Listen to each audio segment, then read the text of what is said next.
Cerita dimulai dengan memperlihatkan sepasang kekasih bernama Petra dan James yang baru saja selesai unboxing.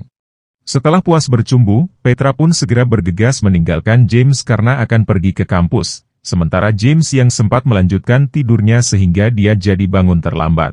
Dia pun sangat panik kemudian bergegas berangkat menuju kampusnya, yang terlihat suasana kota ini ada di Indonesia, dengan pemandangan yang tak asing lagi seperti aktivitas angkot-angkot, ada juga yang menjual tabung gas 3 kilo dan lain sebagainya. Tak lama kemudian James akhirnya sampai di kampusnya dan beruntung dosennya belum menutup pintu kelas kampus, yang ternyata merupakan kampus internasional di Jakarta. Kampus tersebut sudah berdiri sejak 20 tahun yang lalu dengan dosen pengajarnya bernama Dr. Zimit, yang mengajar dan fokus di bidang filsafat. Di kampus ini Dr. Zimit mengajar muridnya sebanyak 25 orang yang semuanya ini berasal dari berbagai negara. Dan kini sudah waktunya bagi ke-25 muridnya ini memasuki tahun kelulusan, dan pertemuan kali ini merupakan hari terakhir mereka belajar di kampus tersebut. Dr. Zimit pun kemudian mulai menguji pengetahuan murid-muridnya, untuk berpikir bagaimana kesiapan mental mereka dalam menghadapi masa depan nanti. Awalnya Dr. Zimit memberikan kesempatan buat muridnya untuk tunjuk jari, dan menyuruh mereka langsung menyampaikan sejauh mana logika para muridnya itu. Salah satu muridnya pun mulai menyampaikan logikanya dengan sebuah ilustrasi, yang mencontohkan ada 5 orang sedang berbaring di rel kereta, yang mana lalu ada sebuah kereta bergerak hendak akan melindas mereka. Namun dia mengalihkan kereta itu ke rel lain yang cuma ada 1 orang berbaring di sana dan akan dikorbankan.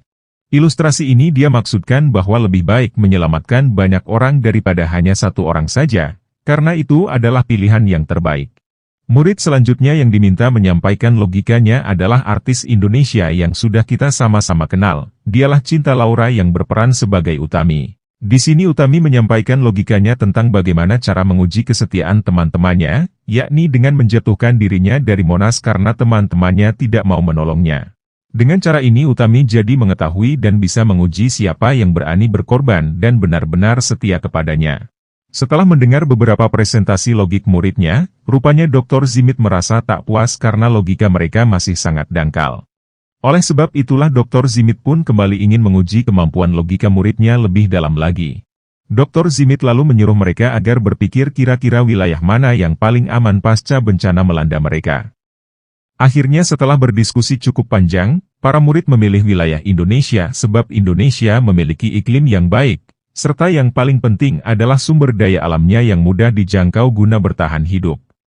Dr. Zimit kemudian mulai menyuruh para muridnya untuk fokus membayangkan kalau saat ini mereka sedang berada di Jawa, tepatnya di daerah Candi Prambanan.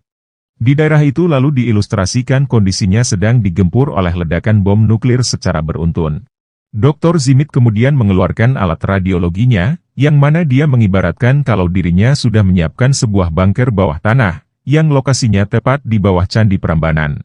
Menurutnya tempat tersebut adalah satu-satunya tempat yang paling aman untuk berlindung, karena batu-batu candi tersebut terbukti sangat kuat dan kokoh. Dr. Zimit kemudian mengajak para muridnya ke dalam bunker, yang ternyata memiliki gerbang super canggih dengan pintu kaca khusus anti ledakan, untuk tujuan agar mereka bisa memantau kondisi di luar. Tak cuma itu, bunker ini juga sudah didesain sangat mewah dan elegan, serta punya pasokan makanan guna menunjang kehidupan selama 1 tahun. Namun satu masalahnya adalah persediaan oksigen di bunker ini ternyata hanya cukup buat 10 orang saja, dan itu pun juga hanya wajib digunakan saat bencana melanda. Di sana Dr. Zimit kemudian memberitahu para muridnya bahwa bencana di wilayah itu akan berlangsung selama 1 tahun, jadi jika oksigen itu dibagi maka mereka cuma akan bertahan selama setengah tahun saja, dan tentunya mereka semua akan mati. Mereka lalu keluar untuk melihat ledakan nuklir yang semakin mendekat, dan mereka cuma punya waktu 1 jam saja untuk mengambil keputusan, yakni harus membuang orang-orang yang tak bermanfaat untuk masuk.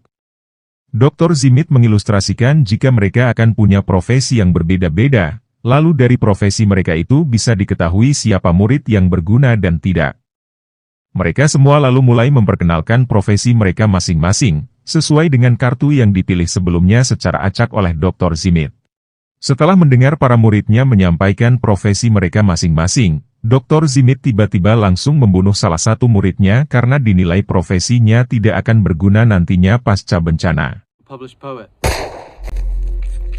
Menyaksikan kejadian itu Petra pun langsung histeris. tapi Dr. Zimit kemudian menjelaskan bahwa lebih baik dia mati secepatnya daripada akan tersiksa terkena radiasi nantinya.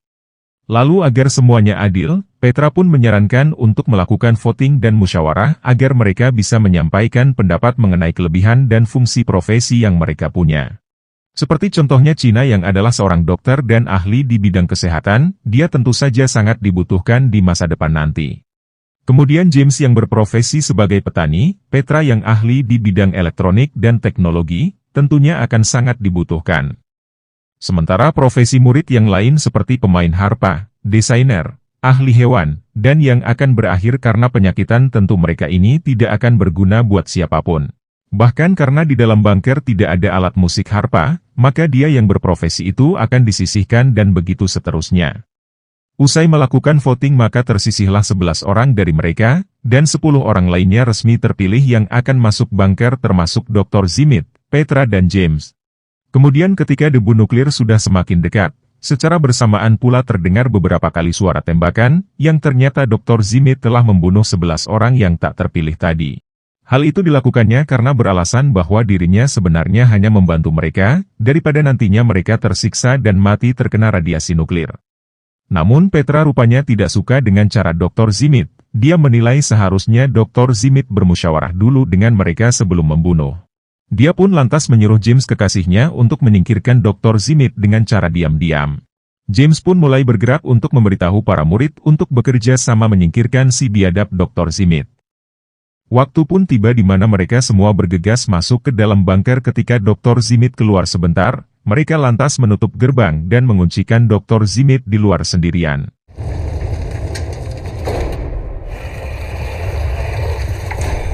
Di dalam mereka pun akhirnya bebas melakukan apapun yang mereka suka, namun mereka bingung ketika melihat ada benda-benda yang tak mereka kenali, tapi setelah itu mereka semua lantas tidur di malam. Sementara kondisi di luar malam itu radiasi nuklir sudah mulai merusak kehidupan, tapi Petra yang penasaran lantas pergi ke depan untuk melihat. Dari balik kaca gerbang itu Petra pun melihat Dr. Zimit telah terpapar radiasi yang mana kulitnya melepuh. Lalu dengan kondisi tak berdaya Dr. Zimit pun menunjukkan selembar kertas yang bertuliskan, bahwa cuma dirinya yang tahu kode kunci untuk membuka gerbang kaca bunker tersebut. Menyadari itu Petra pun langsung panik dan memanggil teman-temannya. James pun mulai cemas bagaimana kalau gerbang bunker ini benar-benar tidak bisa dibuka setelah melewati 1 tahun. Namun yang lain malah menilai kalau Dr. Zimit pasti berbohong tentang kode kunci gerbang itu, tapi untuk saat ini mereka belum berani mencoba membukanya karena radiasi masih tersebar di udara luar. Maka saat ini pilihan mereka hanyalah menunggu dulu sampai 1 tahun berlalu. Hari demi hari mereka pun jalani di dalam bunker itu seperti kehidupan biasanya, sementara Petra sendiri cuma bisa menyaksikan tubuh Dr. Zimit yang mulai membusuk setiap waktu. Mereka melakukan apapun yang mereka mau tanpa aturan, sampai akhirnya belum lama pasokan makanan mereka pun telah habis. Kondisi ini pun akhirnya membuat James dan teman-temannya ini memutuskan akan keluar dari bunker, dengan segala upaya mereka lakukan untuk menghancurkan gerbang kaca bunker itu, mulai dari menembak, menggali dan mendobraknya namun pintu itu tetap saja kokoh.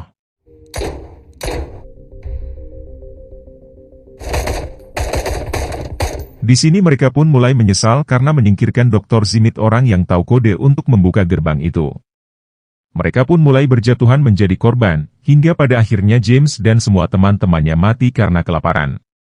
Ilustrasi logika pertama pun gagal. Di sini Dr. Zimit kemudian menasihati mereka agar mereka berpikir lebih jauh dulu sebelum membuat tindakan.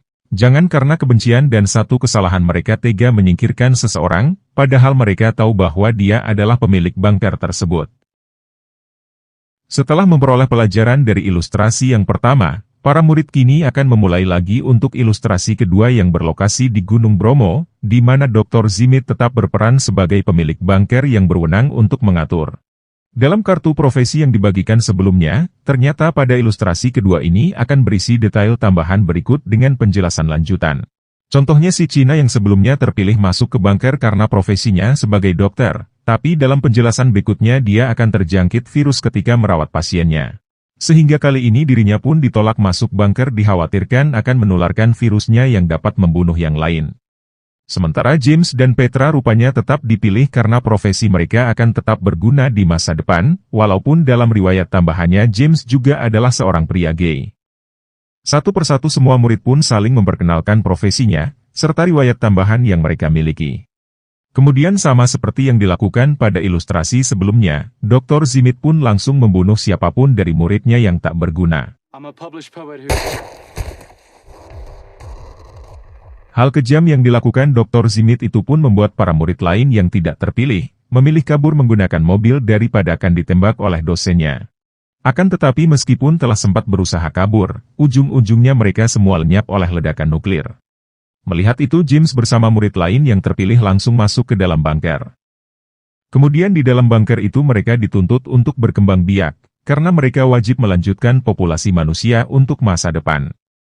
Malam harinya Petra yang penasaran bagaimana James kekasihnya bisa menjadi seorang gay dalam ilustrasi kedua, lantas mengintipnya sedang berhubungan dengan murid pria lain, dan hal itu membuat Petra sempat cemburu.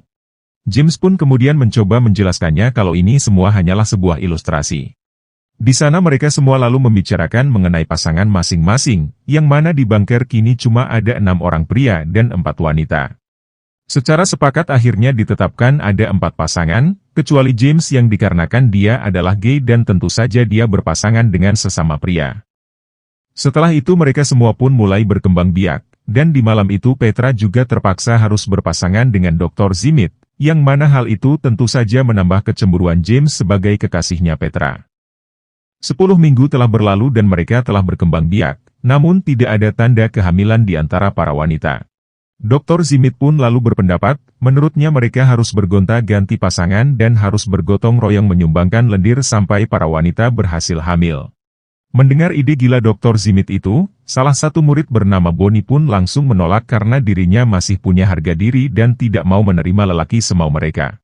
Penolakan Bonnie ini pun membuat Dr. Zimit jadi marah. Kemudian mengeluarkan para muridnya terkecuali Bonnie dari ruangan itu, dan siap untuk membunuhnya karena melanggar aturan. Dr. Zimit pun mulai membidik kepala Bonnie, tapi beruntungnya ada murid bernama Jackie yang tertinggal dan dia langsung menyerangnya. Pergulatan pun terjadi antara Dr. Zimit dengan Jackie, hingga akhirnya Jackie berhasil menusuk telinga Dr. Zimit menggunakan sebuah pensil yang membuatnya sekarat. Dr. Zimit yang sadar dirinya akan mati, lantas bergegas membuka gerbang bunker dengan kode rahasianya, dengan tujuan untuk membunuh semua orang. Semua orang di bunker itu pun lenyap seketika akibat dampak nuklir yang sangat panas, yang akhirnya membuat para murid pun lagi-lagi gagal dalam ilustrasi kedua ini. Melihat kegagalan ilustrasi kali ini James rupanya mulai curiga pada Dr. Zimit, sehingga dia lantas bertanya apa sebenarnya motif Dr. Zimit membuat ilustrasi kelompok semacam ini, sebab dia merasa bahwa para murid seolah tidak ada benarnya. James kemudian mengingat momen ketika Dr. Zimit membagikan kartu profesi mereka secara acak di awal tadi, dia curiga kalau Dr. Zimit cuma membohongi mereka. Mendengar itu Dr. Zimit pun langsung salah tingkah, sehingga dengan cepat James pun berlari mengambil kotak kartu itu dan kemudian membongkar semua kebohongan Dr. Zimit. Ternyata Dr. Zimit sudah mengatur kartu-kartu profesi yang akan diberikan buat James dan Petra, yang mana itu adalah peran yang diberikan sesuai keinginan Dr. Zimit. Hal ini pun membuat James sangat marah dan merasa tidak adil, karena seharusnya para murid memilihnya benar-benar dengan cara acak. Bahkan yang tak kalah membuatnya emosi adalah ketika dirinya diberikan peran sebagai seorang pria yang gay, sehingga dia selalu terpisah dengan Petra sang kekasih. James menuduh kalau Dr. Zimit sengaja memberi peran mengerikan kepada para muridnya, terutama untuk dirinya dengan tujuan untuk melampiaskan amarahnya. Tapi Dr. Zimit menolak tuduhan James tersebut, sampai akhirnya salah satu muridnya pun menyarankan untuk mengulang ilustrasi kembali, yang mana peran mereka tetap tapi dengan aturan yang berbeda. Pada ilustrasi ketiga ini mereka kemudian memilih wilayah Kepulauan Bangka Belitung sebagai tempat persembunyian bunker. Namun kali ini Petra memohon dengan sangat kepada semua murid, agar memberinya kesempatan memilih 10 orang yang pantas untuk masuk ke dalam bunker. Dr. Zimit pun kembali memperingatkan Petra agar memilih para murid yang hanya punya keahlian. Tapi kali ini Petra malah memilih terbalik, dia memutuskan memilih orang-orang yang tidak berguna yang tak pernah terpilih di ilustrasi sebelumnya, dan hal ini tentu saja membuat Dr. Zimit merasa kebingungan. Singkat cerita Petra pun akhirnya memilih 9 orang yang tak berguna sebelumnya termasuk di antaranya James. Dr. Zimit pun sangat marah karena dirinya ditolak masuk dalam kelompok yang terpilih kali ini, sehingga dirinya pun langsung mengeluarkan pistolnya. Tapi sayang peluru pistolnya ternyata sudah diambil oleh Petra, karena dia sudah menebak kalau Dr. Zimit pasti akan menembak mereka.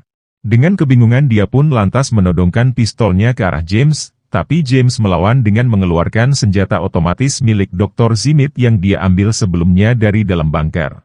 Menyadari dirinya tak berdaya, Dr. Zimit lantas mengancam dengan cara lain yakni tidak akan memberikan kode untuk membuka gerbang bunker itu. Namun lagi-lagi ancamannya itu dipatahkan oleh Bonnie, karena Bonnie sudah tahu dan hafal kode tersebut saat Dr. Zimit mengakhiri hidup pada ilustrasi kedua tadi. Karena sudah tidak bisa melawan lagi, akhirnya Dr. Zimit pun memutuskan untuk pergi. James kemudian menyuruh Petra masuk untuk mengisi slot terakhir di bunker, namun Petra malah menolaknya. Petra malah memilih murid pria bernama Chips yang berperan sebagai pria mandul, yang tidak akan berguna sama sekali di dalam bunker tersebut. Awalnya Chips pun masuk mengisi slot terakhir itu, tapi karena dia memikirkan hubungan James dan Petra, dia lantas berdalih untuk memberikan Petra kunci kapal. Namun ternyata Chips justru menarik Petra masuk untuk menggantikan posisinya di dalam bunker. Akhirnya Petra pun masuk ke bunker dan kembali bersatu bersama James, sementara Chips bersama orang-orang yang tidak terpilih bergegas menaiki kapal untuk segera kabur. Di dalam bunker itu kita pun diperlihatkan kelompok kali ini bertahan hidup, yang mana mereka bisa hidup bebas tanpa aturan, bahkan orang-orang yang memiliki keahlian pun akhirnya diberi kesempatan untuk menghibur, seperti Utami yang punya keahlian dalam bernyanyi. Sementara James sendiri, kini dia pun juga bisa menghabiskan waktunya bersama Petra. Di situ Petra pun menjelaskan kalau kehidupan di bunker itu sungguh menyenangkan dan penuh dengan kreativitas, karena dia menyadari kalau dirinya tidak akan bisa bertahan tanpa orang-orang yang punya keahlian. Singkat cerita belum setahun tapi mereka sudah melihat cuaca begitu terik di luar bunker, sehingga mereka pun memutuskan membuka gerbang bunker dengan kode rahasia yang dikasih tahu oleh Bonnie sebelumnya. Setelah di luar mereka pun menyadari kalau bom nuklir ternyata tidak pernah meledak di wilayah tersebut, tapi mereka kini tak akan bisa keluar dari pulau karena saat ini mereka bersama orang-orang yang tak memiliki kemampuan. Ucapan James ini pun dibantah oleh Petra bahwa dirinya tidak keberatan kalaupun gagal untuk bertahan, karena di sini Petra pun justru bersyukur kalau dirinya bisa tahu kematian akan segera datang. Untuk itu di detik-detik akhir hidupnya dia cukup senang bisa mengisinya dengan hal-hal baik, dan berkumpul bersama orang-orang yang dia cintai.